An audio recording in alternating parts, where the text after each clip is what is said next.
越漂亮的小家伙越会骗人。有。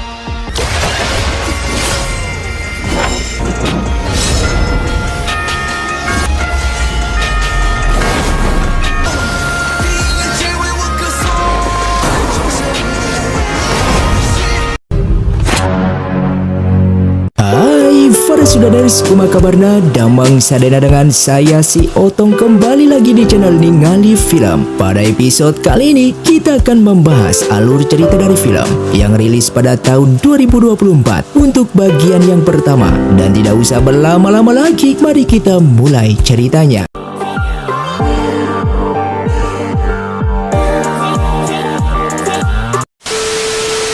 Film pun diawali dengan diperlihatkannya di sebuah kedai mie di wilayah kota Tiandu dengan cuaca yang rintik-rintik hujan.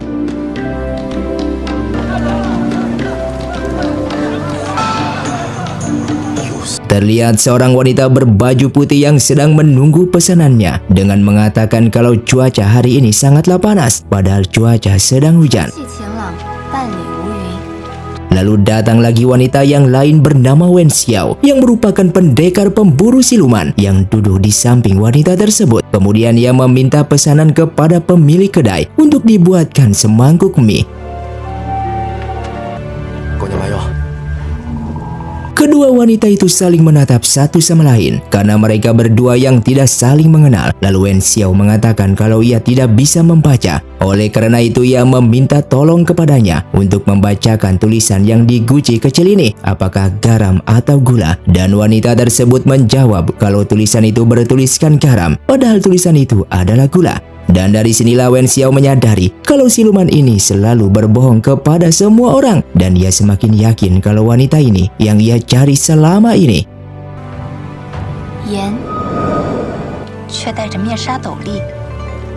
Kemudian ia meminta tolong kembali untuk mengambilkan sepasang sumpit untuknya. Namun ternyata itu hanyalah sebuah jebakan, sehingga perkelahian pun terjadi.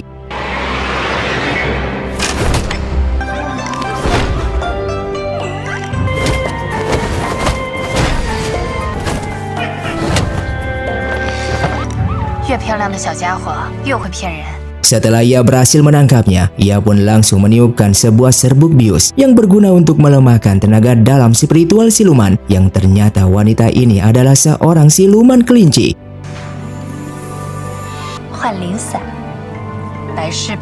Ia yang akan membawa siluman ini ke markas pemburu siluman, yang ternyata setengah tahun yang lalu siluman ini sudah membuat dua kasus penipuan. Yang pertama adalah sudah berpura-pura menjadi seorang pedagang agen beras dengan meminta Tuan Zhang yang merupakan pedagang beras besar untuk membeli 2 ton berasnya dengan harga yang murah sebesar 10 tahil emas dan menjelaskan kalau berasnya akan datang 2 jam lagi.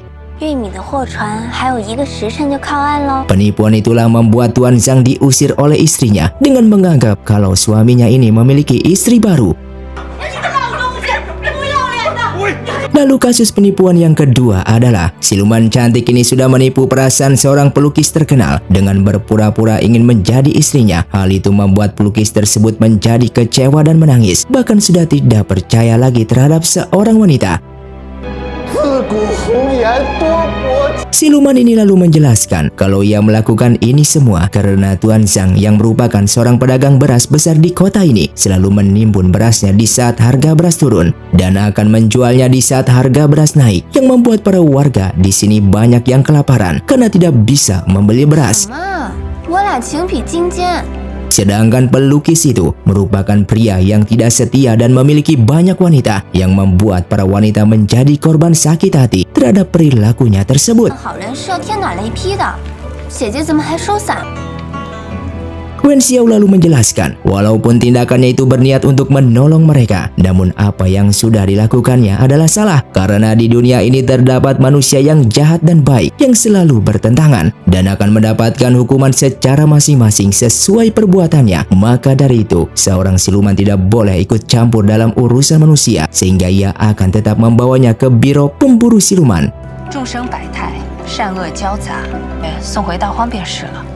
Namun tiba-tiba mereka kedatangan pasukan yang ingin menangkap dan membunuh siluman tersebut. Pasukan ini bernama pasukan Chongwu yang dibentuk oleh kekaisaran untuk menggantikan posisi pasukan Biro Pemburu Siluman yang sudah 8 tahun terakhir ini tidak berguna dalam memburu siluman. Maka dari itu mereka meminta Wen Xiao untuk menyerahkan siluman tersebut kepada mereka, karena bagaimanapun juga Biro Pemburu Siluman sudah tidak dianggap lagi oleh kerajaan.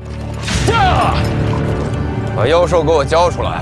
你们院落的青苔和蛛丝都已经很厚了。 Lalu Wen Xiao menjelaskan kalau siluman ini memiliki teknik spiritual yang rendah meskipun sudah melakukan banyak kasus penipuan. Namun yang ditipu merupakan orang yang jahat. Ia mau menyerahkan siluman ini kepada pasukan Chongwu, namun dengan syarat tidak membunuh siluman ini dan harus menghukumnya sesuai apa yang dilakukannya saja.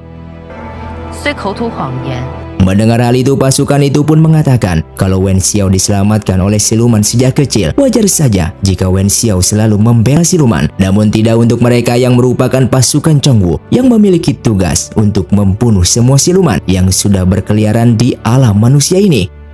以至于放走了不少妖孽。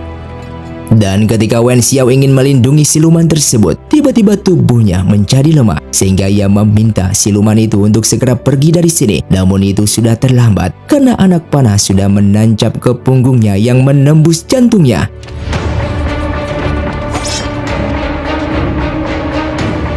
没事吧？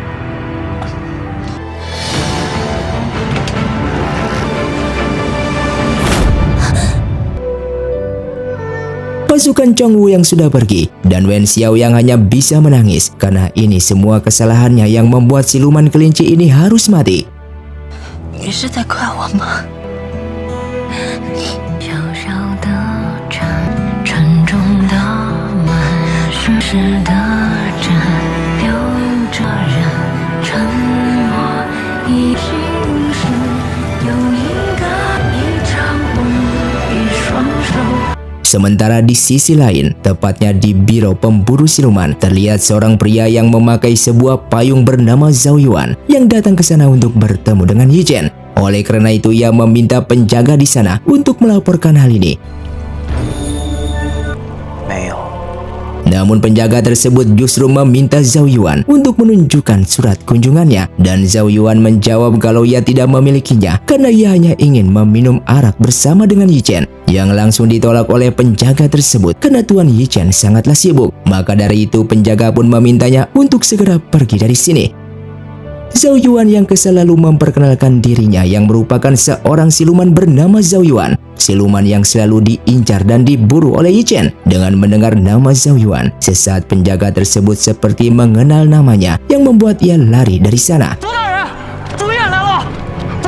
Zhao Yuan yang langsung masuk ke dalam dan bertemu dengan Yi Chen yang merupakan pendekar pemburu siluman sehingga pertarungan pun terjadi. Yi Chen yang menggunakan pedang Yingguang dari klan Bingyi. Sesaat Zhao Yuan pun begitu terkejut yang ternyata pedang tersebut berada di tangan Yi Chen yang merupakan salah satu pedang yang mampu membunuh dirinya.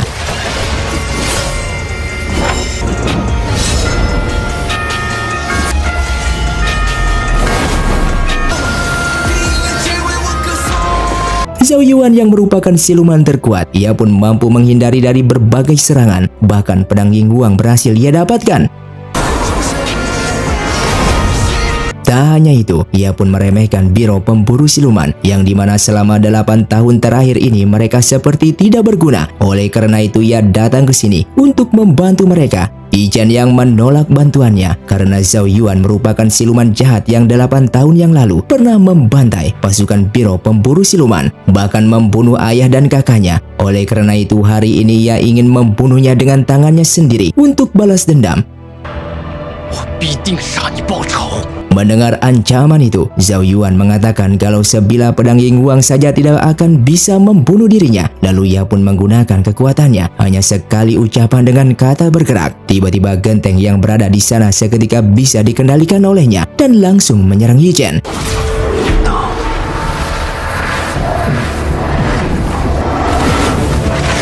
Yi Chen yang mampu menghindari serangan tersebut, ia pun berhasil mendapatkan pedangnya kembali dan bahkan ia berhasil menyerangnya.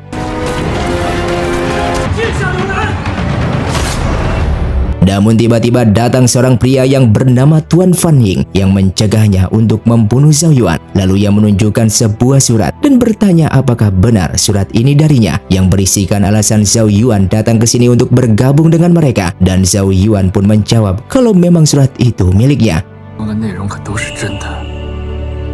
Namun dikarenakan Yi Chen masih tidak percaya akan perkataannya tersebut, Zhao Yuan pun kehilangan kesabaran dan mengancam mereka kalau ia akan membunuh semua pasukan di sini yang berjumlah 16 orang jika Yi Chen masih ingin menyerang dirinya. Oleh karena itu ia akan membuktikannya. Ia pun langsung menggunakan kekuatannya kembali yang membuat salah satu prajurit di sana mati dengan kondisi jantung dan pembuluh darahnya pecah. Dengan menghitung mundur sampai 3, Zhao Yuan mengancamnya kalau ia akan membunuh mereka semua jika Yi Chen masih tidak menerima ia sebagai salah satu pendekar pemburu siluman. Yi Chen yang merasa kesal karena tidak bisa berbuat apapun, ia pun mengancamnya akan membunuhnya suatu hari nanti dengan menggunakan pedang Yung Huang ini.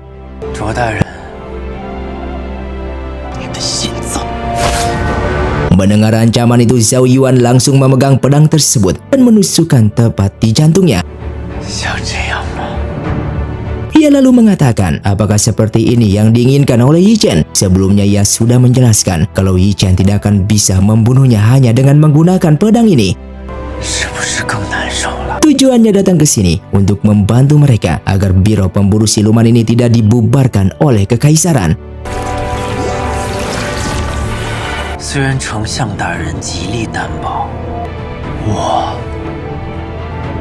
Singkatnya, ia yang dirantai di dalam penjara dan Yi Chen yang masih kesal kembali mengatakan kalau ia akan membunuhnya.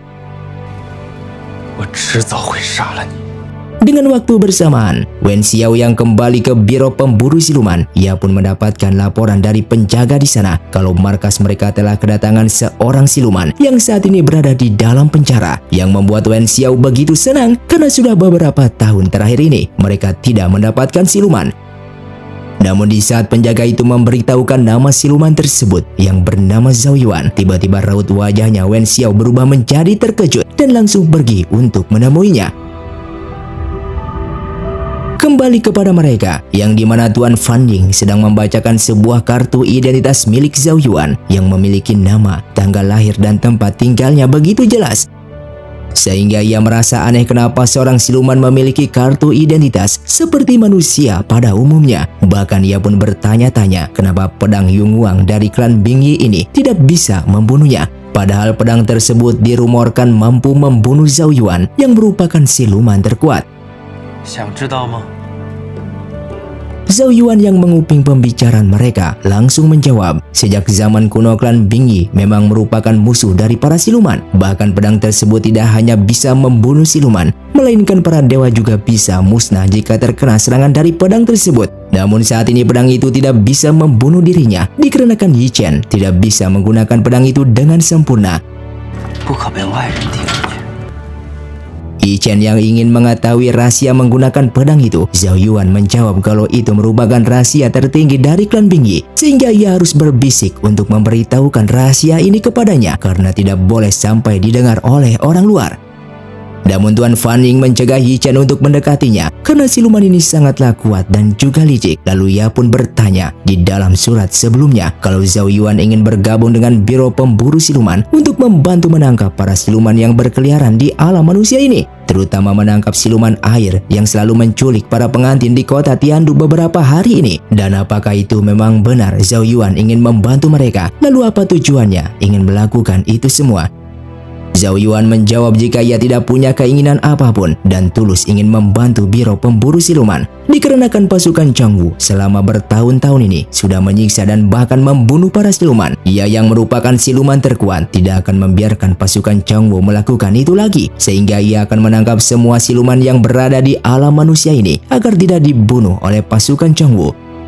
Mendengar alasan itu, Yi Chen pun menjelaskan kalau pasukan Changwu membunuh para siluman akibat Zhao Yuan yang dulu 8 tahun yang lalu pernah membantai pasukan biro pemburu siluman. Bahkan ayah dan kakaknya telah dibunuh olehnya, sehingga saat itu pasukan Changwu berkuasa hingga saat ini dan ingin menggantikan biro pemburu siluman.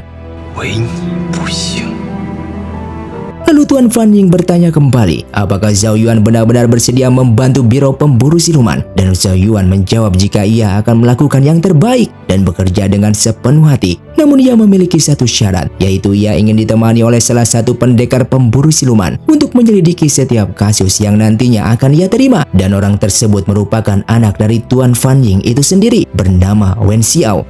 我想要交司礼指挥使范英大人您的签，我不但要想。 Mendengar hal itu, Yi Chen begitu marah kepadanya karena sebelumnya Zhao Yuan akan membantu mereka dengan setulus hati dan tidak memiliki keinginan apapun. Namun nyatanya Zhao Yuan ingin ditemani oleh Wen Xiao. Ia yang marah langsung masuk ke dalam penjara. Namun ternyata Zhao Yuan bisa melepaskan rantainya dengan mudahnya, bahkan bisa menebus dinding penjara tersebut untuk menemui Wen Xiao yang saat ini sudah berada di markas pemburu siluman.